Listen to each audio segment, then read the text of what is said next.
Welcome to Disney's Magic of Storytelling podcast, brought to you by WakeMed Children's, because inside every child is a story waiting to be told. Our storyteller is ABC 11 meteorologist Quaylen Murphy. Today I'm reading Disney Princess, The Wishing Well. One bright spring morning before she met the dwarfs or the prince, Snow White leaned over her balcony to catch a glimpse of the flowery meadow. But this was no ordinary spring. It hadn't rained much, and there weren't nearly as many flowers as usual. Snow White tried to listen for the far-off tinkling of the forest stream, but instead she heard a cry that sounded as if it was coming from the wishing well below her balcony. She raced down the castle stairs and over to the wishing well. Snow White peered into the well, and she was surprised to find a bunny inside. It was sipping from a puddle of water. "You must be very thirsty," she said. Startled, the bunny tried to climb out, but it was too small. "It's much easier to get in than to get out," Snow White called. "Don't worry, I'll help you." She cupped her hands and leaned over so the bunny could hop into them, but it couldn't jump high enough.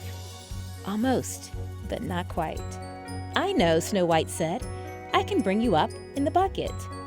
She lowered the bucket slowly, but when she tried to raise it again, with the bunny inside, the rope broke. Snow White closed her eyes and wished for the bunny to be safely out of the well. When she opened them again, a squirrel had joined the bunny, leaning down to drink out of the puddle. Perhaps there isn't enough water in the well to make a proper wish, Snow White thought. Eager to save the animals, Snow White decided to ask her stepmother for help. But when she reached the queen's chambers, she saw her stepmother was staring into her magic mirror, enchanted by what she saw there. Snow White tiptoed away. She knew not to disturb the queen when she was talking to her mirror. Snow White slowly descended the castle stairs, thinking about the animals in the well. As she looked down at her feet, she thought about how each stone step formed the grand staircase. It gave her an idea. With renewed hope, Snow White headed for the trees. She sped through the meadow and into the brush until she came to a trail of stones deep in the forest. Snow White bent down to lift one of the heavy rocks, then hauled it out of the woods. Snow White rested the stone on the edge of the wishing well and peeked inside to check on the animals. She saw that a raccoon, a chipmunk, and a skunk had joined the others trapped inside. "Watch out!" Snow White called before carefully dropping the stone along the inner edge of the well. Without uttering another word, she dashed off from the forest once more.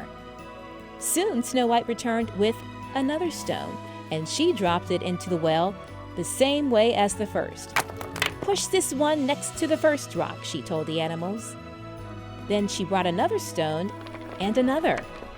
As news spread of Snow White's efforts, animals from throughout the forest came to help. When they were all done, Snow White and the animals admired their work. "It's not as fancy as the one in the castle, but it will have to do," said Snow White.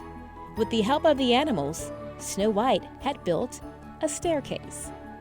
The bunny hopped up the stairs first, followed by the squirrel, the raccoon, and the chipmunk. Everyone kept safe distance from the skunk.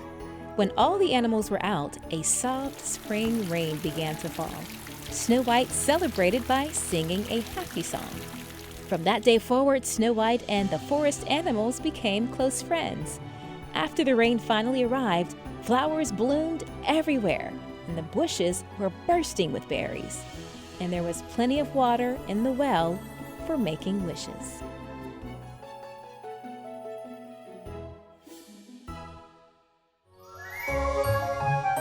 WakeMed Children's is proud to support the ongoing enrichment of children in our community and beyond through our sponsorship of the Disney Magic of Storytelling podcast. To learn more about WakeMed Children's, please visit kids.wakemed.org.